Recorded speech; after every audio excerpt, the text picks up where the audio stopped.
What's up, everybody? This is Evan for Grips.com, continuing with Project Get Me Stackin. Good news is for you guys, I bought a new microphone. As you guys have been requesting, I picked up the Snowball by Blue. Hopefully it works. If it doesn't, I'm taking it back to the store and we're getting another one, but hopefully the audio quality is the way you guys would like it to be so that these videos come out smooth and crisp, just the way I hope they would be. So I have gotten a similar question from about 5 people. So that makes me think it's probably a pretty serious issue that's shared by a lot of Grips viewers. And it is with regards to losing the whole roll and what to do when it happens.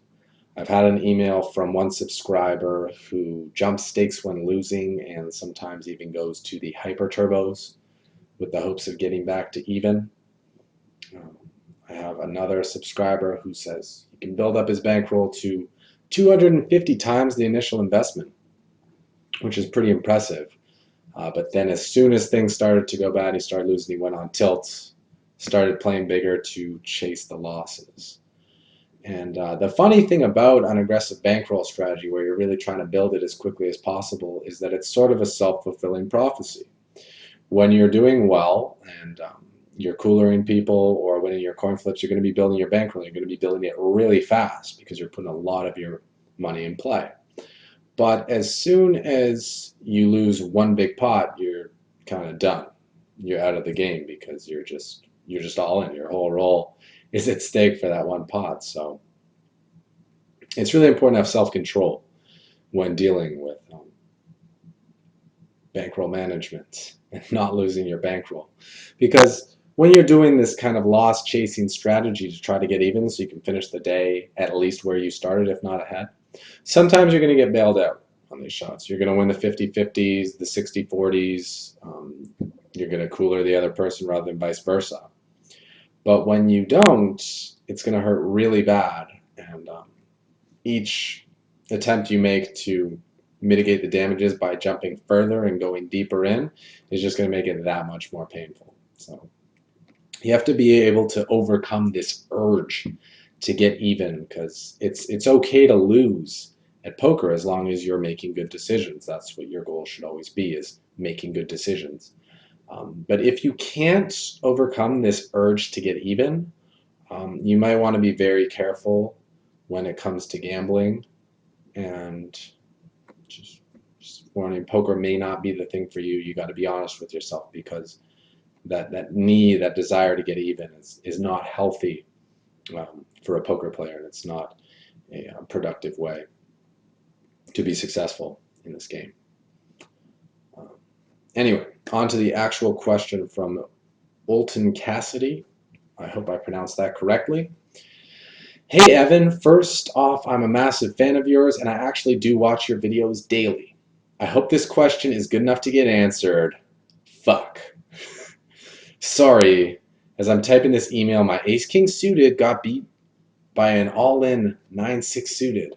Hashtag another bankroll gone. So here it is. When I play poker, I make small deposits, say of 40 to 50 bucks, usually weekly. I can grind 10 bucks up to $100 to $250 more than often enough. But when my bankroll hits triple digits, I get excited, then maybe sit down with 70% of my bankroll at a higher stakes limit. So really, it's kind of 2 questions, sorry. A, do you think I should maybe sit out poker for a couple of weeks and put a substantial deposit in, like say 400 bucks? And B, do you have any tips for me if I increase my bankroll to keep increasing it rather than jump stakes? How do you discipline? Many thanks, Olton Cassidy. And just to quickly answer how I discipline, I do have that video on bankroll building and money management, and I would highly recommend checking those ones out if you want to see what restrictions I put on myself to ensure that I will never, ever bust my bankroll. But it sounds like you take a pretty aggressive style when you deposit and you're looking to build it up as quickly as possible, which is cool. It can be fun, but you know, it all depends on what you're playing for. So let's throw on the presentation and answer your question.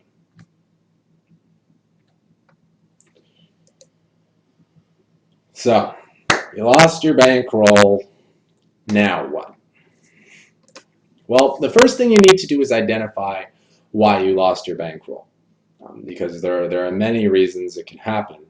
And here are the most common ones that I've run into from my time talking to all my subscribers and friends in poker, or people who have tried poker. The first one is that you only had a couple of buy-ins for the limit you were playing, which is pretty common when people are trying online poker for the first time. You know, they're going to deposit an amount where they can play 1 or 2 games with that amount, and if they do well, they're going to run it up. But if they get unlucky, they're going to go broke. The second one is as soon as you won, you moved up limits, which is the exact case here and is really common with new players. They get excited that they're winning, their confidence gets really high, possibly too high. They assume they can beat the people at the higher limits, so they jump up and they get cleaned. The third one, which is one that's it's more interesting because a lot of people say that there's a cash out curse, which is that as soon as you cash out, you start to run bad and go broke. And that a lot of times they'll deposit, build it up, but as soon as they cash out, they lose. And I think the real reason that the cash out curse is a thing is that when you do well, you're playing the right limits or whatever, and then you cash out your bankroll, so you have fewer buy-ins for the limit you're playing, but since you don't drop limits, you now are not really following proper bankroll management anymore. The common theme here between all these points is that you are exposed to too much risk for your bankroll, and basically you're putting all your results on luck. If you get lucky, you're going to do really well, and if you get unlucky, you're going to go bust. It almost doesn't matter how good you play when you have so few buy-ins for the limit you're playing. It really just comes down to luck, and it's completely unsustainable. So strategies for moving forward, since losing your bankroll is often going to leave you feeling pretty tilted. Let's be honest, there's nothing worse than busting the roll and not being able to play for real money. You either have to go play money or play a free roll or do something else. Like, it's not fun. So the first thing you need to do, though, like you really need to do if you care about your like mental, not mental health, but your mental like comfort level, I don't know, and more importantly, your wallet or your bank account, is that you take a break for at least 24 hours. The worst thing you can do when you lose your bankroll is instantly deposit more money and try to get back at whoever got your money from you. Because again, you'll be playing with like one buy-in and odds are it's not going to work out for you. And that's just the brutal, honest truth. And I felt for this question, since it's very common, a very common situation, I felt that honesty would be the best medicine. The next thing is to identify what you want from poker. If you just, you know, you want to play some tournaments or you want to play some cash games and just kind of like screw around and have fun, there's nothing wrong with putting in a small amount, trying to run it up, seeing how big you can get it, and if you do really well, cashing out, and if you don't do so well, ending up busting the deposit. If it's an amount that you're totally comfortable losing and you get a thrill and a rush from doing this, then that's cool. I mean, go ahead and keep on doing it. Just like, don't be wondering why you lost your roll, because the answers are right here, and it's pretty straightforward. But if you like actually really want to make a lot of money playing poker and you want to take it seriously, then you're going to have to do a different approach. And making these small deposits is not going to get you to where you want to be. But really, if you just like to play and you just like to gamble a little bit, then it's fine. Keep doing what you're doing. If you're getting your money's worth, you get enough entertainment for the money you're putting in, then then it's a good deal, right? What not to do is try to immediately get your money back. And like when you redeposit, it's not about getting back the money you lost. Once that money's lost, it's gone, and nothing you can do is just going to make it magically come back. You should have more specific goals for what you're going to do after if you do decide to redeposit. When the money's gone, it's time to move on. And yeah, just go on to something else. Don't make the biggest mistake you can make, which is instantly redeposit and just pray for the best, because you're probably going to be tilted. You're probably not going to be playing your best, and you're just going to put yourself through more pain if you don't manage to get like really, really lucky. Okay, so how to avoid losing your bankroll. This is the one that the more serious players out there, the aspiring players, are probably looking at here. So here are my tips to avoid losing your bankroll. First is deposit an amount of money that you will treat seriously. If you deposit an amount of money where you have enough buy-ins to practice proper bankroll management, and losing that money is going to mean something to you, then you're going to be a lot less likely to be irresponsible with it and do a lot of the things that people do when they're trying to get unstuck, such as, well, following bankroll management is key, but such as jumping stakes if you are losing. You're just up in the variance and you're just asking for it because, yes, you might get lucky, win a 50-50 and get your money back, but the other half of the time you lose the whole bankroll and you have no chance to rebuild or get back in the game. The other one is, if you want to avoid losing your bankroll, don't try to build it as quickly as possible. It's fun to see how quickly you can build it up, but again, it's very unsustainable and it usually results in you having the old zero balance in the account, and that's just the truth of it. So that's all you got to do. It's pretty simple if you want to avoid losing your bankroll. The real question is, how much do you care about the money you deposited, and is it important for you to maintain that? So really, it just, again, as I say all the time, it comes down to you and what you want. If you're playing the game for fun, then keep playing the game for fun. Do whatever works for you to make the game enjoyable, and don't worry about it if you bust the account, because if you deposited a small amount that you're comfortable losing, then no one gets hurt. As long as it's not going to be an amount that really affects you emotionally. If you get really down from busting your account, then maybe you deposited too much, or maybe you were playing in some games you shouldn't have been playing.